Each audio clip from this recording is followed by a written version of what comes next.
23 मार्च को ही आना था। यहाँ के डिप्टी कमिश्नर ने यहाँ की तस्वीर भेजी 22 मार्च को कि पूरे मैदान में पानी लगा हुआ है और किसानों को कठिनाई होगी कार्यक्रम करने में। इसके कारण 23 मार्च का कार्यक्रम आज 3 अप्रैल को हो रहा है। मित्रों, आप सबको मालूम है कि देश आजादी का 75वां महोत्सव मना रहा है और इस कार्यक्रम की शुरुआत 75 हफ्ते पहले 12 मार्च को हुई थी। उस दिन मैं ब्रिगेडियर राजेंद्र सिंह जी की पावन भूमि पर उनको नमन करने गया था। दिल में तमन्ना थी कि जल्दी बारामूला पहुंचा जाए, लेकिन 23 मार्च को हम नहीं आ सके खराब मौसम के कारण। मैं मानता हूं कि आज का दिन मुकद्दस है और मैं आप सबके बीच हूं।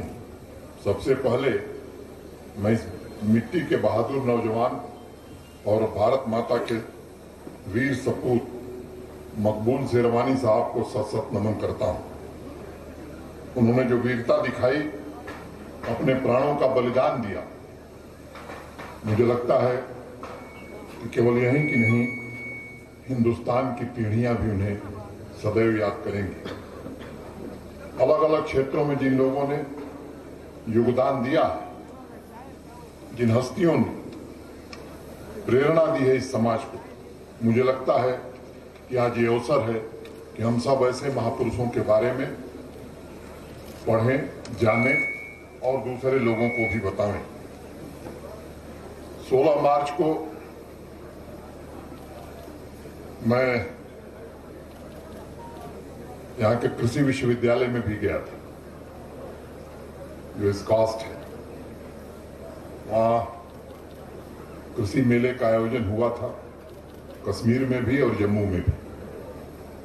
जिस संख्या में वहाँ कश्मीर डिवीजन के किसान आए थे, मैं कह सकता हूँ जिस तरह का उनका उत्साह था, ये इस बात को परिलक्षित करता है कि यहाँ के किसानों में एक लगन है नए प्रकार से खेती करने की। और वो आयोजन निश्चित रूप से भव्य था। तकनीकी सहायता एग्रीकल्चर डिपार्टमेंट भी और दोनों एग्रीकल्चर यूनिवर्सिटी भी यहाँ किसानों को दे रही हैं।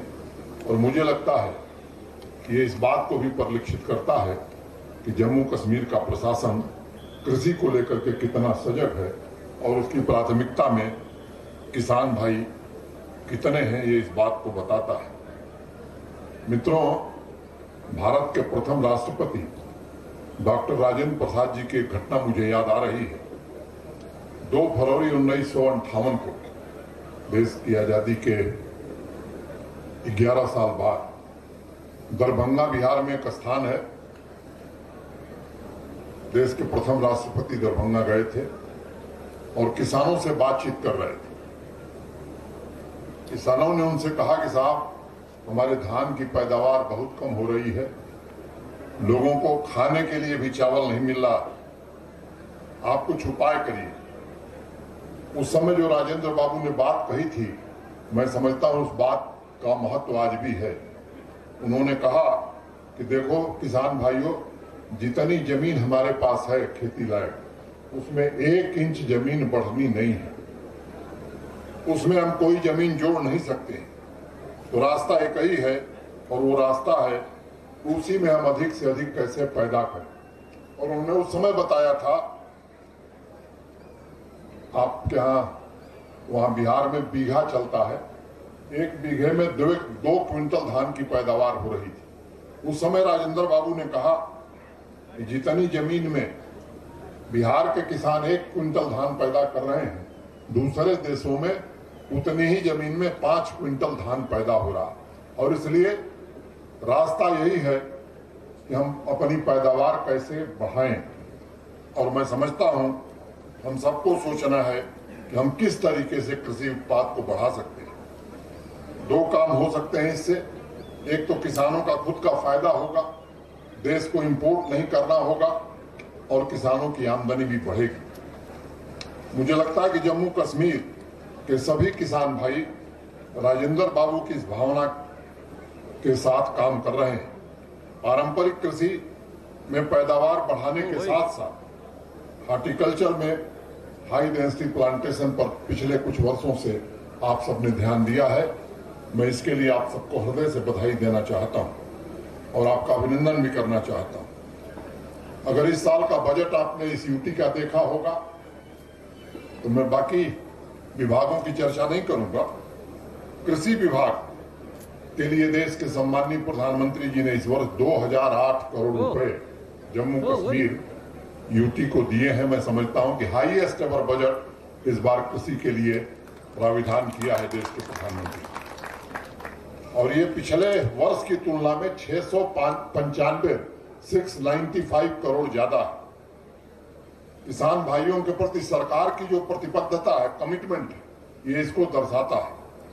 और बजट के अगले दिन आप में से जिन मित्रों ने कश्मीर के लोकल न्यूज़पेपर्स को पढ़ा होगा, हेडलाइन थी कि जम्मू कश्मीर में कृषि तथा हॉर्टिकल्चर को दोनों हाथ से मिला धन, किसान होंगे मालामाल। ये अखबारों ने हेडिंग लगाई थी।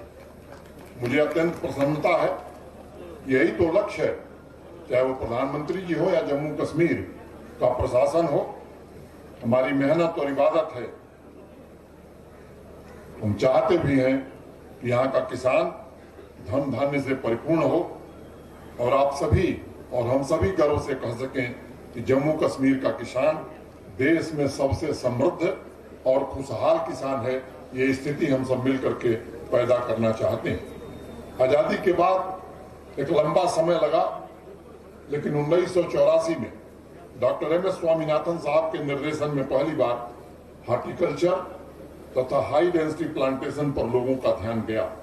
और आज की तारीख में हम कह सकते हैं कि हॉर्टिकल्चर जम्मू कश्मीर की अर्थव्यवस्था का रीढ़ बन गया और इससे अब तक मोटे तौर पर 30 लाख से अधिक किसान जुड़े हैं।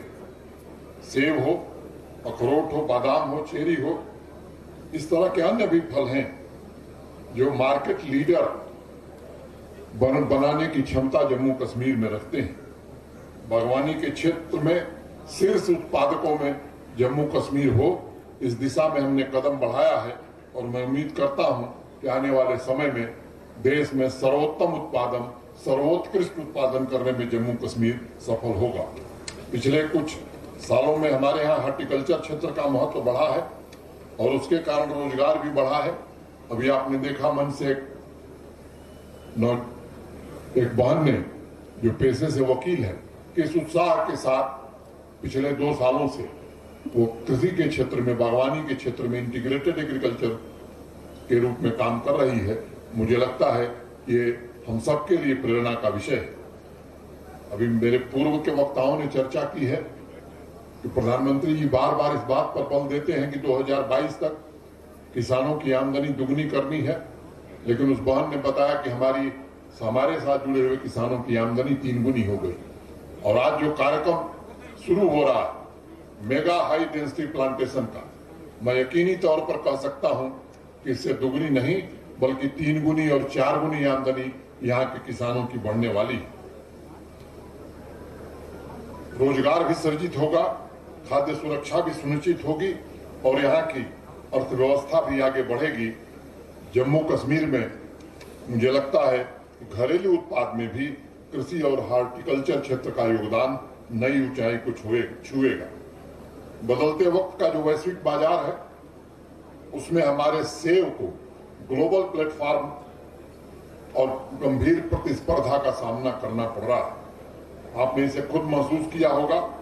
इसलिए हम ध्यान दे रहे हैं कि सेब की क्वालिटी और क्वांटिटी दोनों में कैसे सुधार किया जाए, और हमने लक्ष्य रखा है कि वैश्विक बाजार में उपलब्ध अन्य देशों की सेब की वैरायटी का टक्कर केवल कश्मीर का सेब न दे बल्कि सबसे अच्छा सेब कश्मीर का हो, ये दुनिया कहे। इस पर हम काम करने की कोशिश कर रहे हैं। जहां उत्पादन बढ़े वहीं क्वालिटी भी उत्कृष्ट कोट की हो। जो पुराने हमारे आर्चर्ड हैं उनका भी आधुनिकीकरण किया जाए ताकि संगठित तरीके से जम्मू कश्मीर में हॉर्टिकल्चर के क्षेत्र को हम प्रमोट कर सकें। अभी नवीन चौधरी साहब ने बताया कि अभी तक मोटे तौर पर 500 हेक्टेयर हाई डेंसिटी प्लांटेशन हम कर रहे हैं। जो लक्ष्य रखा है, इस पिछले वर्ष की अंतिम तारीख को 31 दिसंबर 2020 को जम्मू कश्मीर के एग्रीकल्चर डिपार्टमेंट ने और नेफेड ने आपस में एक समझौते ज्ञापन पर हस्ताक्षर किया और उस समझौता ज्ञापन में एक लक्ष्य रखा है कि आने वाले 5 वर्षों में 5500 हेक्टेयर हाई डेंसिटी प्लांटेशन करना है। इस वर्ष तो 500 हेक्टेयर होगा, लेकिन अगले वर्ष से 1000, 1200, 1500 हेक्टेयर प्लांटेशन करके ये 5500 हेक्टेयर का लक्ष्य हम 5 वर्षों में प्राप्त करेंगे और इसके लिए सारे इंतजाम किए गए हैं। नवीन चौधरी जी ने जिक्र किया यहाँ के लैंड लॉज में क्या क्या दिक्कतें थी, उसमें मैं नहीं जाना चाहता, लेकिन एक जो बड़ी खामी थी जिसको नवीन चौधरी जी ने बताया कि 4 कैनाल से कम जिसके पास जमीन है वो किसान हाई डेंसिटी प्लांटेशन नहीं कर सकता है और उस कानून को हम लोगों ने बदल दिया है। अब छोटे से छोटा किसान भी हाई डेंसिटी प्लांटेशन कर सकता है। ये काम अब निश्चित रूप से मुझे लगता है कि यहाँ के लोगों के लिए क्रांतिकारी कदम होगा और हजारों किसानों को इसका लाभ मिलेगा। खास तौर से जो आर्थिक रूप से कमजोर तबके के हमारे किसान भाई हैं, उनको निश्चित रूप से इसका लाभ मिलेगा। प्राकृतिक आपदाओं की चुनौतियों से निपटने के लिए भी एंटी हेल नेट स्थापित करने के लिए अतिरिक्त फंड का भी इंतजाम कृषि विभाग ने किया और मुझे प्रसन्नता है इस काम को नेफेड ने निश्चित रूप से पूरी गति से आगे बढ़ाने में हमारे हार्टिकल्चर और एग्रीकल्चर डिपार्टमेंट के साथ काम कर रहे हैं।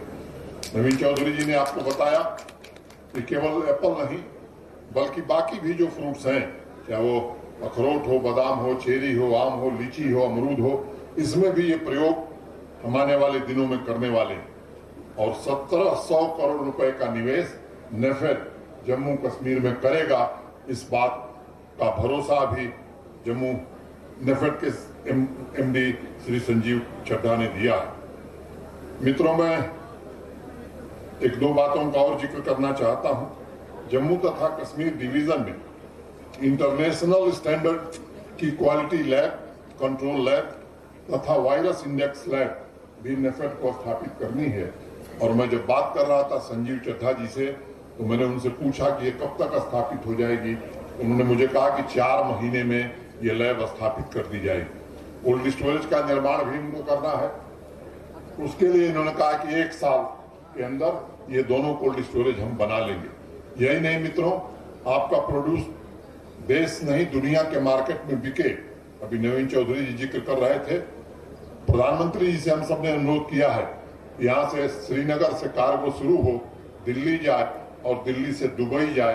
दूसरा कार्गो शुरू हो जो श्रीनगर एयरपोर्ट से चले, दिल्ली जाए और ढाका पहुंचे, तो दुनिया के बाजार में आपका उत्पाद पहुंचे। इसका भी शीघ्र इंतजाम कराने की कोशिश हम सब कर रहे हैं और वो निश्चित रूप से मैं समझता हूं कि शीघ्र ही उसका प्रतिफल दिखेगा।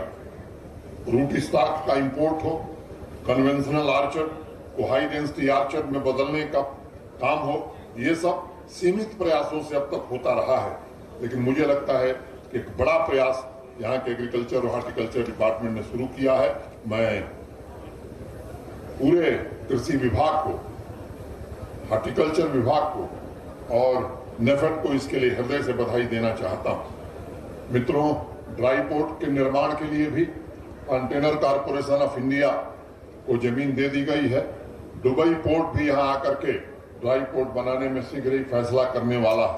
तो चाहे वो कोल्ड चेन हो, कोल्ड स्टोरेज हो या पोर्ट हो, इन सभी क्षेत्रों पर समेकित ढंग से हम काम कर रहे हैं।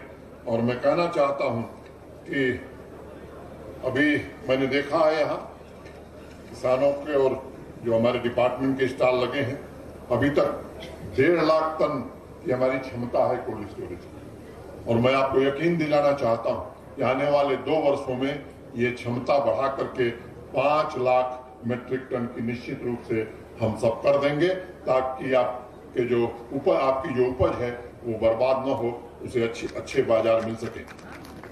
अनेक कदम उठाए जा रहे हैं कृषि और हार्टिकल्चर के क्षेत्र में। हर जिले में वहां की मिट्टी और क्लाइमेट के हिसाब से किसान भाई कौन सी उपज लगावें, इसका भी गंभीर प्रयास यहाँ शुरू हुआ है और मुनाफे वाली खेती कैसे किसान कर सके इस पर विशेष ध्यान दिया जा रहा है। संभावित जिलों के रूप में पहचान भी कर ली गई है कि कौन सी फसल किस जिले में सबसे ज्यादा हो सकती है। उस पर उत्तम बीज किसानों को दिया जा रहा है। 1 लाख क्विंटल उत्तम बीज 15 करोड़ 50 लाख रुपए की लागत से उपलब्ध कराने का लक्ष्य इस बार कृषि विभाग ने रखा है। चाहे वो बासमती चावल हो, हाई यील्ड के लिए या बाकी चीजें हो, सब कुछ सब्सिडाइज रेट पर ऑर्गेनिक फार्मिंग के लिए भी सब्सिडी देने का काम यूटी प्रशासन कर रहा है। डेयरी की चर्चा यहाँ हुई है। दुग्ध उत्पादन में हम काफी पीछे थे। पिछले 1-2 वर्षों में हमने प्रगति की है। अभी तक 1 लाख लीटर दूध प्रतिदिन प्रोक्योर होता है यहाँ पर अमूल के द्वारा। पीछे मुझे गुजरात जाने का अवसर मिला था। अमूल डेयरी के जो प्रबंध निदेशक है मिस्टर सोढ़ी, उनसे मेरी मुलाकात हुई थी, चर्चा भी हुई थी। जिस बात का जिक्र नवीन चौधरी साहब कर रहे थे, आइसक्रीम और बाकी प्लांट लगाने का काम अमूल इसी साल शुरू करेगा और उन्होंने कहा कि अगले साल चॉकलेट बनाने का काम भी हम यहाँ प्रारंभ करेंगे और 2 वर्षों में ये जो 1 लाख लीटर का प्रोक्योरमेंट है, ये 5 लाख लीटर तक पहुंचाने का एक लक्ष्य हम सबने रखा है। पूरे विश्व में सेब के उत्पादन में हम 5वें स्थान पर हैं। अगर आप टॉप 10 की लिस्ट देखेंगे कौन से देश हैं टॉप 10 में, तो उसमें ऑस्ट्रेलिया नहीं है। लेकिन उन्होंने अपने एक सेब की वैरायटी है पिंक लेडी, उसके नाम से ऐसी ब्रांडिंग की है, यूरोप के मार्केट में भी सबसे ज्यादा उस सेब की हो गई है। और मुझे लगता है कि उसने एक अपनी पहचान बनाई है, खास पहचान बनाई है। ईच एप्पल इज स्पेशल, ये उसका टैगलाइन है। यहाँ लोगों की जुबान पर चढ़ गया और ऑस्ट्रेलिया के एप्पल ग्रोवर मालामाल हो गए। इसी तरह अगर बेल्जियम की बात मैं करूं तो वो भी टॉप 10 देशों की सूची में नहीं है, लेकिन उन्होंने एक ब्रांड स्टैब्लिश किया है कंजी, और जबरदस्त मार्केटिंग की उसकी, और उसकी टैगलाइन है फ्लेवर्स ऑफ द वर्ल्ड। और उन्होंने भी मार्केट में एक अच्छी खासी जगह बनाई है और वो एक्सपोर्ट भी कर रहे हैं।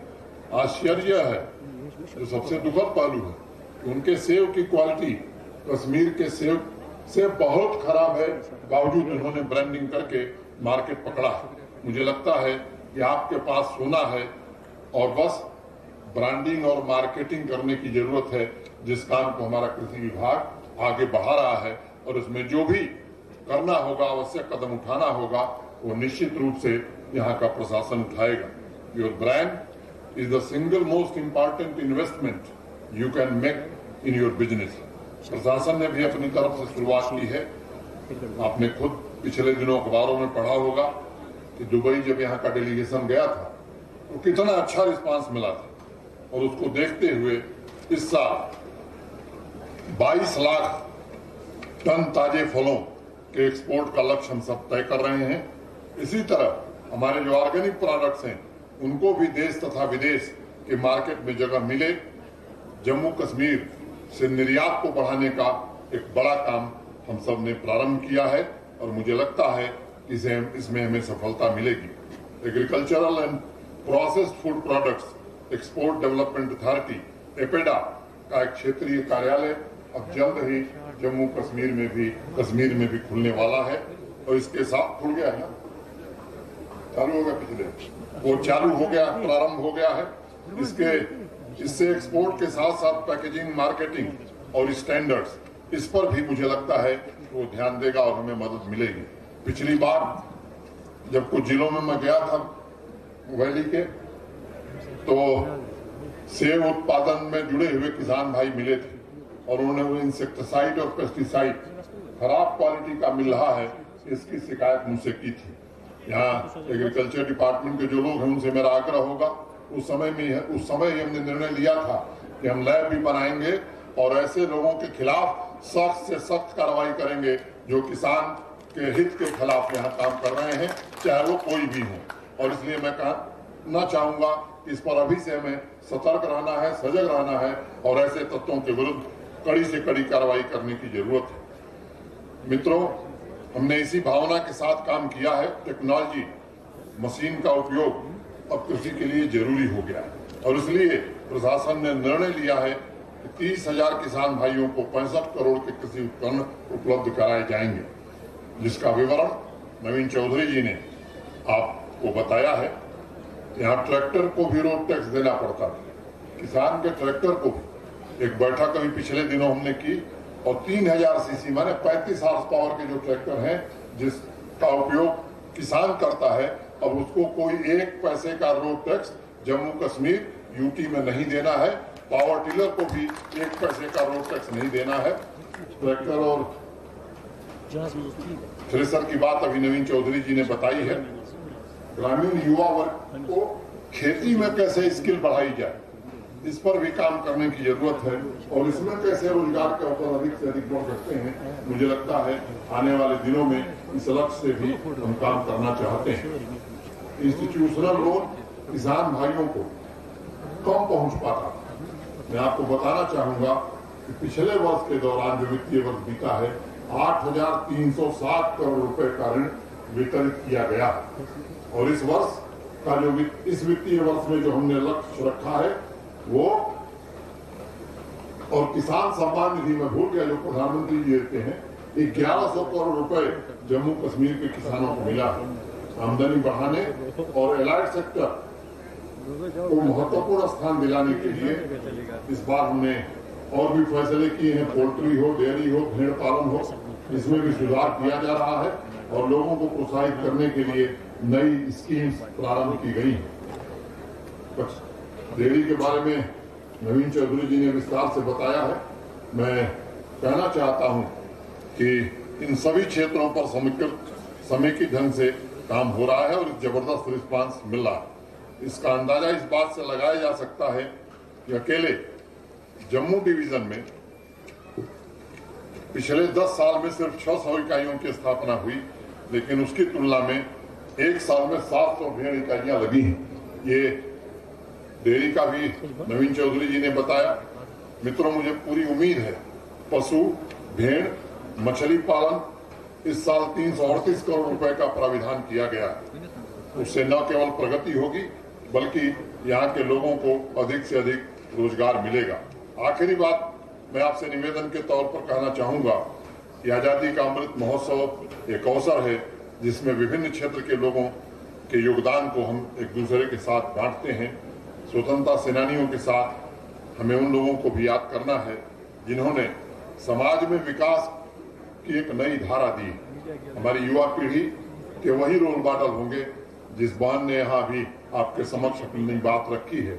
ऐसे और भी लोग बारामूला में आसपास के क्षेत्रों में हो जो इंटीग्रेटेड एग्रीकल्चर से जुड़ करके केवल अपना नहीं बल्कि समाज की आमदनी को बढ़ाने में काम करें। मैं समझता हूं कि इस किसान सम्मेलन के सभी साथियों को मैं कहना चाहूंगा कि रमीज राजा ये 2013 तक स्ट्रीट वेंडर थे। उन्होंने अपना काम शुरू किया और न सिर्फ एक ब्रांड तैयार किया बल्कि स्थानीय युवाओं को रोजगार भी उन्होंने प्रदान किया है। ऐसे लोगों को आजादी के अमृत महोत्सव में मैं समझता हूं कि आमंत्रित करके नई पीढ़ी को उनके अनुभव से अवगत कराने की जरूरत है। और अब एक रमीज राजा नहीं, बारामूला में सैकड़ों रमीज राजा और सैकड़ों इस तरह की बहनें आने वाले समय में हों जिनसे यहाँ के नौजवान और नवयुवतियां प्रेरणा लेकर के यहाँ की अर्थव्यवस्था को मजबूत करें। मुझे लगता है कि इस दिशा में हमें काम करने की जरूरत है। अंत में बारामूला के टाइगर और भारत माता के सच्चे सपूत मकबूल शेरवानी को फिर से मैं कोटि कोटि नमन करता हूं और चंद लाइनों से अपनी बात समाप्त करूंगा। रोज तारों को नुमाइश में खलल पड़ता है, रोज तारों को नुमाइश में खलल पड़ता है, चांद पागल है अंधेरे में निकल पड़ता है। उसकी याद आई है सांसों जरा धीरे चलो, धड़कनों से भी इबादत में खलल पड़ता है। बहुत बहुत धन्यवाद। नमस्कार। जय भारत।